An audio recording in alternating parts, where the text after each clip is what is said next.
वसा जनसेवेचा. शिवाजी कोण होता या वादग्रस्त पुस्तकावरून बुलढाण्यातील वातावरण दिवसेंदिवस तापत असून शहरात अक्षरशः रणांगणासारखी परिस्थिती निर्माण झाली.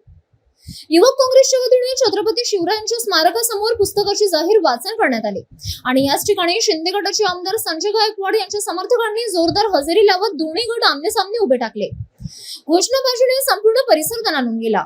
युवक काँग्रेस कार्यकर्ते पुस्तकाच्या समर्थनार्थ घोषणाबाजी करत होते, तर गायकवाड समर्थकांनी त्याला जोरदार विरोध दर्शवत प्रतिघोषणा दिल्या.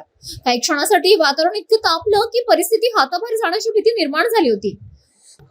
दरम्यान काल भारतीय कम्युनिस्ट पक्ष व इतर डाव्या संघटनांनी केलेल्या आंदोलनावर पोलिसांनी दडपशाही केल्याचा आरोप होत असताना आजचा संघर्ष अधिकच तीव्र झाला.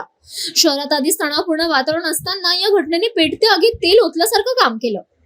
सुदैवाने पोलिसांनी वेळीच हस्तक्षेप करत दोन्ही गटांना आटोक्यात आणले आणि संभाव्य हिंसाचार टळला.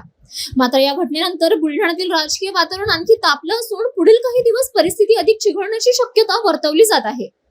ऐकूनच शिवाजी कोण होता या पुस्तकावरून सुरू झालेला वाद आता थेट रस्त्यावर उतरला असून बुलढाणा शहरात तणावाची ठिणगी भडकली आहे. प्रशासनासाठी ही मोठी कसोटी ठरत आहे. जितेंद्र कायस्थ, मुख्य संपादक, सिटी न्यूज.